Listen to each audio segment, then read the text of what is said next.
നമസ്കാരം. എല്ലാവർക്കും പ്രാർത്ഥനാ തീർത്ഥത്തിന്റെ പുതിയൊരു വീഡിയോയിലേക്ക് സ്വാഗതം. രാമായണ മാസം തുടങ്ങാൻ ഇനി വളരെ കുറച്ച് ദിവസങ്ങൾ മാത്രമേ ഉള്ളൂ. രാമായണ പാരായണം ചെയ്യുന്ന ഒരുപാട് ആളുകൾ ഉണ്ടാവും. രാമായണം പാരായണം ചെയ്യുന്നവർ നിർബന്ധമായിട്ടും അറിഞ്ഞിരിക്കേണ്ട, മനസ്സിലാക്കിയിരിക്കേണ്ട ചില കാര്യങ്ങളുണ്ട്.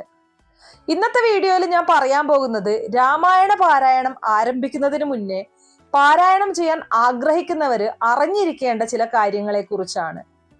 അപ്പൊ നമുക്ക് വീഡിയോയിലേക്ക് കടക്കാം. അതിനു മുന്നേ നിങ്ങൾ പുതിയതായിട്ടാണ് എൻ്റെ ചാനൽ കാണുന്നത് എന്നുണ്ടെങ്കിൽ ദയവേത് ചാനൽ ഒന്ന് സബ്സ്ക്രൈബ് ചെയ്യുക. തൊട്ടടുത്ത് തന്നെ ഒരു കുഞ്ഞു ബെല്ലൈക്കൺ ഉണ്ട്, അതോടൊന്ന് പ്രസ് ചെയ്യുക. അതിൽ ഓൾ എന്നുള്ള ഓപ്ഷൻ സെലക്ട് ചെയ്ത് കഴിഞ്ഞാൽ എൻ്റെ എല്ലാ വീഡിയോസിനും നിങ്ങൾക്ക് നോട്ടിഫിക്കേഷൻ കിട്ടുന്നതായിരിക്കും. ഹിന്ദു ഗ്രഹങ്ങളിൽ ഒഴിവാക്കാനാവാത്ത പുണ്യഗ്രന്ഥങ്ങളാണ് ഭാഗവതവും രാമായണവുമെല്ലാം. എന്നാൽ ഇത് വീട്ടിൽ വച്ചതുകൊണ്ട് മാത്രം കാര്യമില്ല. അത് പാരായണം ചെയ്യുമ്പോഴാണ് അതിൻ്റെ ഗുണങ്ങൾ നമുക്ക് ലഭിക്കുന്നത്. എന്നാൽ എങ്ങനെയെങ്കിലും അല്ലെങ്കിൽ സമയം കിട്ടുമ്പോൾ പാരായണം ചെയ്യേണ്ട ഒന്നല്ല ഇത്. ഇതിന് ചില ചിട്ടവട്ടങ്ങൾ പാലിക്കേണ്ടതുണ്ട്, ചില അനുഷ്ഠാനങ്ങൾ പാലിക്കേണ്ടതായിട്ടുണ്ട്.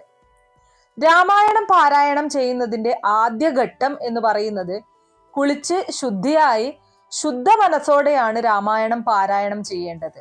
കുളിച്ച് ഒരു ഭസ്മക്കുറിയൊക്കെ തൊട്ട് രാമായണം പാരായണം ചെയ്യുമ്പോൾ തന്നെ നമ്മുടെ മനസ്സിലും വീട്ടിലും ഒക്കെ ഒരു പോസിറ്റീവ് എനർജി നിറയും. എന്നാൽ ഒട്ടുമിക്ക വീടുകളിലും പ്രായമായിട്ടുള്ള ആളുകളായിരിക്കും രാമായണം പാരായണം ചെയ്യുന്നത്.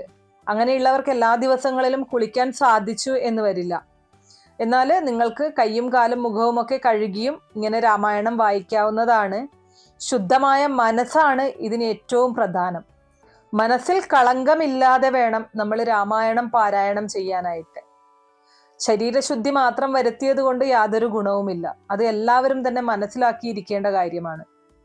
നമ്മൾ പ്രാർത്ഥിക്കുന്ന സമയത്ത് ആദ്യം ഭഗവാനോട് പറയേണ്ടത്, ഞാൻ ഈ ഒരു രാമായണം പാരായണം ചെയ്യുന്ന സമയത്ത് എൻ്റെ മനസ്സിലേക്ക് മറ്റൊരു ചിന്തകളും കടന്നു വരരുത് എന്നായിരിക്കണം. അത്രയും ഏകാഗ്രമായിട്ട് ഭഗവാനെ മാത്രം മനസ്സിൽ കണ്ടുകൊണ്ടാവണം നമ്മൾ രാമായണം പാരായണം ചെയ്യേണ്ടത്. ഇനി അടുത്തതായിട്ട് ശ്രദ്ധിക്കേണ്ട ഒരു കാര്യം, ഒരു കാരണവശാലും നമ്മൾ വെറും നിലത്തിരുന്നു കൊണ്ട് രാമായണം പാരായണം ചെയ്യാനായിട്ട് പാടില്ല. ഒന്നുകിൽ ഒരു പലകയിലോ അല്ലെങ്കിൽ പൂജാമേറ്റിലോ അതല്ലെങ്കിൽ ഒരു പുൽപ്പായയിലോ അങ്ങനെ എന്തിൻ്റെയെങ്കിലും മുകളിൽ ഇരുന്നു കൊണ്ട് വേണം നമ്മൾ രാമായണം പാരായണം ചെയ്യാനായിട്ട്. ഇനി അതൊന്നും നിങ്ങളുടെ കയ്യിലില്ല എന്നുണ്ടെങ്കിലും ഒരു പുതപ്പെടുത്ത് അത് ശരിയായി മടക്കി, ശുദ്ധിയും വൃത്തിയുമുള്ള ഒരു പുതപ്പെടുത്ത് ശരിയായി മടക്കി അതിൻ്റെ മുകളിൽ ഇരുന്നു കൊണ്ടും നിങ്ങൾക്ക് രാമായണം ജപിക്കാം. എന്തുകൊണ്ടാണ് വെറും നിലത്തിരുന്നു കൊണ്ട് രാമായണം പാരായണം ചെയ്യരുത് എന്ന് പറയുന്നത് എന്ന് ചോദിച്ചു കഴിഞ്ഞാൽ, നമ്മൾ ഭഗവാനെ പ്രാർത്ഥിച്ച് രാമായണം പാരായണം ചെയ്യുമ്പോൾ നമ്മളിലേക്ക് ഒരു ഊർജപ്രവാഹം കടന്നു വരും. ഈ ഒരു ഊർജപ്രവാഹം നമ്മുടെ ശരീരത്തിൽ തന്നെ നിലനിൽക്കാൻ വേണ്ടിയിട്ടാണ്. അല്ലെങ്കിൽ ഈ ഊർജപ്രവാഹത്തെ ഭൂമി ആഗിരണം ചെയ്യും. അപ്പൊ നമ്മൾ അത്രത്തോളം പ്രാർത്ഥന കൊണ്ട് സ്വായത്തമാക്കിയ ആ ഒരു പോസിറ്റീവ് എനർജി നഷ്ടപ്പെടും. അപ്പോൾ അങ്ങനെ നഷ്ടപ്പെടാതിരിക്കാൻ വേണ്ടിയിട്ടാണ് നമ്മളും ഭൂമിയും തമ്മിലുള്ള ആ ഒരു കോണ്ടാക്ട് പാടില്ല എന്ന് പറയുന്നത്. അതിന് മുകളിലായിട്ട്, അതായത് ഭൂമിക്ക് മുകളിലായിട്ട് എന്തെങ്കിലും ഒരു പീഠത്തിൽ നമ്മൾ ഇരിക്കുന്ന സമയത്ത് ആ ഒരു എനർജി നമ്മുടെ ശരീരത്തിൽ തന്നെ നിലനിൽക്കും. ഈ രാമായണം പാരായണം ചെയ്യുമ്പോൾ മാത്രമല്ല, നിങ്ങൾ നാമജപം നടത്തുന്ന സമയത്തും മന്ത്രജപങ്ങൾ നടത്തുന്ന സമയത്തും ഒക്കെയും ഇതുപോലെ എന്തെങ്കിലും ഒരു മാറ്റിലായിരിക്കണം ഇരിക്കേണ്ടത്. ഒരു കാരണവശാലും വെറും നിലത്തിരുന്നു കൊണ്ട് ഇങ്ങനെയുള്ള കാര്യങ്ങളൊന്നും ചെയ്യാതിരിക്കുക. ഇനി രാമായണ പാരായണത്തിന്റെ മറ്റൊരു ഘട്ടം എന്ന് പറയുന്നത്, ഒരു പീഠത്തില് നിലവിളക്ക് തെളിയിച്ചു വെച്ച് അവിടെ ഭഗവാനെ നമസ്കരിച്ചിട്ട് വേണം നമ്മൾ രാമായണം പാരായണം ചെയ്യേണ്ടത്. അതായത് നിലവിളക്ക് എന്ന് പറയുന്നത് ഹിന്ദു സംസ്കാരത്തിന്റെ ഭാഗമായിട്ട് 33 ദൈവങ്ങളെ ഉൾക്കൊള്ളുന്നതാണ് എന്നാണ് പറയുന്നത്. ഈ നിലവിളക്ക് തെളിയിച്ചു വെച്ചിട്ട് നമ്മൾ ആദ്യം തന്നെ രാമായണ പാരായണത്തിലേക്ക് നേരിട്ട് കടക്കുകയല്ല വേണ്ടത്. ആദ്യം രാമന്റെ സ്തോത്രങ്ങളും പിന്നീട് നമ്മുടെ ഇഷ്ടദൈവങ്ങളെയും ഒക്കെ ധ്യാനിച്ച് വേണം രാമായണ പാരായണം ആരംഭിക്കേണ്ടത്. അതുപോലെ തന്നെ ശ്രദ്ധിക്കേണ്ട മറ്റൊരു കാര്യമുണ്ട്. രാമായണ പാരായണം നടത്തുമ്പോൾ ഒരു തുളസിയിലെങ്കിലും ഭഗവാനെ മനസ്സിൽ സ്മരിച്ചുകൊണ്ട് നമ്മൾ ഭഗവാന് കാണിക്ക അർപ്പിച്ചിട്ട് വേണം രാമായണ പാരായണം ആരംഭിക്കേണ്ടത്. കിഴക്കോട്ടും പടിഞ്ഞാറോട്ടും ഒക്കെ ഇരുന്ന് രാമായണം പാരായണം ചെയ്യുന്നവരുണ്ട്. എങ്കിലും വടക്കോട്ട് തിരിഞ്ഞിരുന്ന് രാമായണം പാരായണം ചെയ്യുന്നതാണ് ഏറ്റവും ഉത്തമം.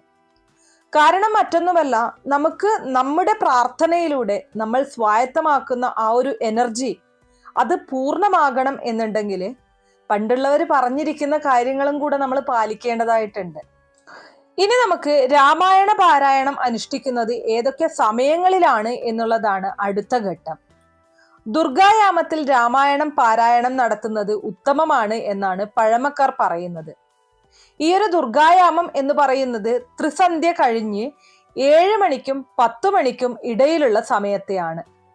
ഈ യാമത്തില് രാമായണ പാരായണം നടത്തിക്കഴിഞ്ഞാൽ അതിന്റെ ഗുണം വളരെ കൂടുതലായിരിക്കും. അതുകൊണ്ട് തന്നെ പ്രഭാതത്തിലും ഒരു സമയമുണ്ട്. ഈ പ്രഭാതത്തിൽ 10 മണി കഴിഞ്ഞ് 12:30 വരെ, പ്രത്യേകിച്ച് 11:30, 12:30 ആ ഒരു സമയത്തിനുള്ളിൽ നമ്മൾ ഒരിക്കലും രാമായണ പാരായണം നടത്തരുത്. ജ്യേഷ്ഠായാമം എന്നാണ് ഈ ഒരു സമയത്തിന് അറിയപ്പെടുന്നത്. അതുകൊണ്ട് തന്നെ ഒരു കാരണവശാലും രാവിലെ 10 മണിക്ക് ശേഷം രാമായണം പാരായണം ചെയ്യാനായിട്ട് പാടില്ല. അവിടെ വെച്ച് അവസാനിപ്പിക്കേണ്ടതാണ്. ഇതാണ് ഏറ്റവും ഉത്തമം. ഇനി നമ്മൾ രാമായണ പാരായണത്തിലേക്ക് കടക്കുമ്പോൾ ആദ്യം തന്നെ പറഞ്ഞു, നമ്മൾ ഗുരുവിനെയും സരസ്വതി ദേവിയെയും ഗണപതി ഭഗവാനെയും പിന്നെ രാമന്റെ സ്തോത്രങ്ങളും ഒക്കെ ചൊല്ലിയതിനു ശേഷമാണ് രാമായണ പാരായണം ആരംഭിക്കേണ്ടത്. രാമായണ പാരായണം ആരംഭിക്കുമ്പോൾ എപ്പോഴും മനസ്സിൽ ആലോചിക്കേണ്ട ഒരു പ്രധാന കാര്യമുണ്ട്. അത് എന്താണെന്ന് പറഞ്ഞു കഴിഞ്ഞാൽ വലത് നിന്ന് ആരംഭിച്ച് വലത് നിന്ന് അവസാനിപ്പിക്കണമെന്നാണ്. അതായത് നമ്മുടെ ഗ്രന്ഥങ്ങളുടെ വലതേ ഭാഗം ലക്ഷ്മി ദേവിയെയും ഇടതേ ഭാഗം ജ്യേഷ്ഠ ഭഗവതിയെയുമാണ് സങ്കല്പിച്ചിരിക്കുന്നത്. നമ്മളപ്പോൾ ഈ ഒരു വലതുഭാഗത്തു നിന്നും ആരംഭിച്ച് വലതുഭാഗത്ത് തന്നെ അവസാനിപ്പിക്കുക എന്നുള്ളതാണ് ഏറ്റവും ഉചിതം. അതുമാത്രമല്ല, വലതുഭാഗത്ത് നിന്ന് അവസാനിപ്പിക്കുമ്പോഴും നമ്മൾ ശ്രദ്ധിക്കേണ്ട ചില കാര്യങ്ങളുണ്ട്. നമ്മുടെ മനസ്സിന് ഏറ്റവും സന്തോഷമുളവാക്കുന്ന സന്ദർഭങ്ങളിലോ അല്ലെങ്കിൽ തത്വ ഉപദേശങ്ങളിലോ ആയിരിക്കണം നമ്മൾ പാരായണം അവസാനിപ്പിക്കേണ്ടത്. കാരണം മറ്റൊന്നുമല്ല, നമ്മളിപ്പോൾ ഏതെങ്കിലും ഒരു സംഘർഷഭരിതമായിട്ടുള്ള സന്ദർഭങ്ങളാണ് പാരായണം ചെയ്ത് അവസാനിപ്പിക്കുന്നത് എങ്കിൽ എപ്പോഴും ലാസ്റ്റ് നമ്മൾ വായിച്ചതിൻ്റെ ആ ഒരു ഇമേജ് ആയിരിക്കും നമ്മുടെ മനസ്സിലുണ്ടാവുന്നത്. അന്നത്തെ ആ ഒരു ദിവസം മുഴുവൻ ഈ ഒരു കാര്യങ്ങൾ തന്നെയായിരിക്കും നമ്മുടെ മനസ്സിലുണ്ടാവുന്നത്. അപ്പോൾ നമ്മുടെ മനസ്സാകെ അസ്വസ്ഥമാകും. അതുകൊണ്ട് നമ്മൾ എപ്പോഴും പോസിറ്റീവായിട്ടുള്ള ആ ഒരു സന്ദർഭത്തിൽ വെച്ച് നിർത്തുന്നതാണ് ഏറ്റവും നല്ലത്. അത് മാത്രവുമല്ല, ഇതിനെപ്പറ്റി പഴമക്കാർ പറയുന്നത് ആ കഥാസന്ദർഭത്തിനനുസരിച്ചിട്ടുള്ള ചില കാര്യങ്ങൾ നമ്മുടെ ജീവിതത്തിലും ഈ ഒരു രാമായണ പാരായണം ചെയ്യുമ്പോൾ സംഭവിക്കുമെന്നാണ്. അതുകൊണ്ട് തന്നെ നമ്മൾ ഓരോ ദിവസത്തെയും പാരായണം അവസാനിപ്പിക്കുമ്പോൾ വലത് ഭാഗത്ത് ഏറ്റവും നമുക്ക് മനസ്സിന് ഇഷ്ടപ്പെട്ട സന്ദർഭത്തിലോ അല്ലെങ്കിൽ ഉപദേശത്തിലോ നമ്മൾ വരികൾ അവസാനിപ്പിക്കണം. കർക്കിടകം 1 മുതൽ 30 വരെയുള്ള ആ സമയങ്ങളിലാണ് നമ്മൾ രാമായണ പാരായണം തീർക്കേണ്ടത്. രാമായണത്തില് 24,000 ശ്ലോകങ്ങളാണുള്ളത്. അതുകൊണ്ട് തന്നെ ഈ ഒരു കർക്കിടകത്തിലെ 31 ദിവസത്തിനുള്ളിൽ തന്നെ ഈ ഒരു രാമായണം മുഴുവൻ വായിച്ചു തീർക്കണം എന്നാണ്. അതാണ് അതിൻ്റെ ഒരു സങ്കല്പം എന്ന് പറയുന്നത്. അതുകൊണ്ട് തന്നെ 24,000 ശ്ലോകങ്ങളും വായിക്കാൻ ഏകദേശം 10 മണിക്കൂർ അല്ലെങ്കിൽ 600 മിനിറ്റാണ് എടുക്കുന്നത്. അപ്പോൾ ഓരോ ദിവസവും ഏകദേശം 20 മിനിറ്റ് വീതം വായിച്ച് തീർത്താൽ മാത്രമേ നമ്മുടെ രാമായണം കർക്കിടക മാസത്തിനുള്ളിൽ തന്നെ വായിച്ചു തീർക്കാനായിട്ട് സാധിക്കുകയുള്ളൂ. രാമായണ പാരായണം പുതിയതായിട്ട് ആരംഭിക്കുന്നവർക്ക്, ആദ്യമായി ചൊല്ലാൻ തുടങ്ങുന്നവർക്ക് ചെറിയ ഒരു പേടിയൊക്കെ കാണും. ഈ ഒരു കർക്കിടക മാസത്തിനുള്ളിൽ തന്നെ ഇത് വായിച്ചു തീർക്കണമല്ലോ, അപ്പോൾ തന്നെ കൊണ്ട് ഇത് സാധിക്കുമോ എന്നുള്ള സംശയമായിരിക്കും ഒട്ടുമിക്ക ആളുകളുടെയും മനസ്സിൽ. എന്നാൽ ആർക്കും ഇങ്ങനെ ഒരു സംശയത്തിന്റെ ആവശ്യമില്ല. അതിന് ചില വിഷയക്രമങ്ങൾ നമ്മുടെ പൂർവികർ ഏർപ്പെടുത്തിയിട്ടുണ്ട്. അതായത് കർക്കിടകം 15-ാം തീയതി ആകുമ്പോഴേക്കും ബാലിവധം നമ്മൾ ആ ഒരു ഭാഗം വരെ വായിക്കണം.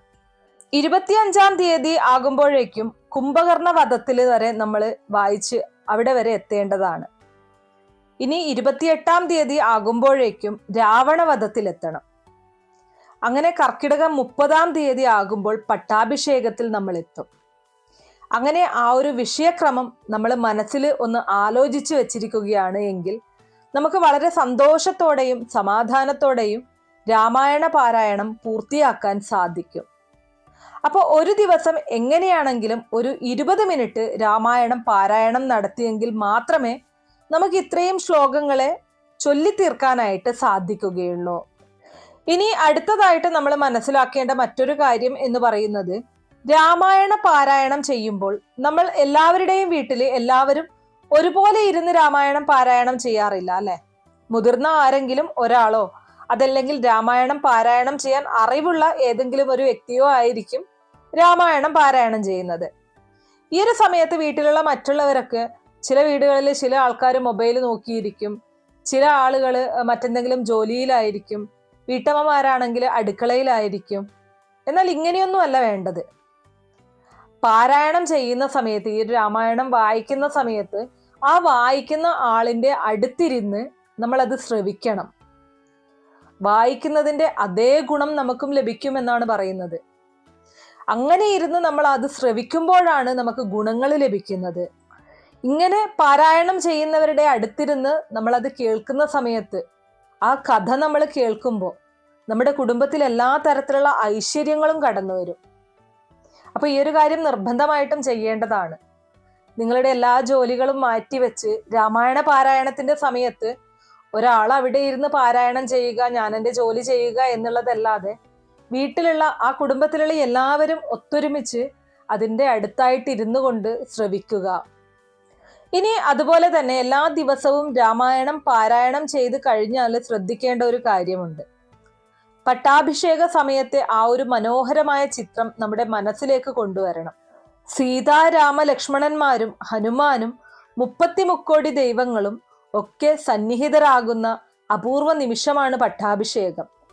ആ ഒരു ചിത്രം നമ്മുടെ മനസ്സിലേക്ക് കൊണ്ടുവന്ന്, ഭഗവാനെ, നിങ്ങൾ എല്ലാവരും ഇതുപോലെ എൻ്റെ കുടുംബത്തിലും കുടികൊള്ളണമേ, ഞങ്ങൾക്ക് ഐശ്വര്യവും ക്ഷേമവും തരയണമേ, ഇങ്ങനെ പ്രാർത്ഥിച്ചുകൊണ്ട് വേണം ഓരോ ദിവസവും നമ്മുടെ രാമായണ പാരായണം അവസാനിപ്പിക്കാൻ.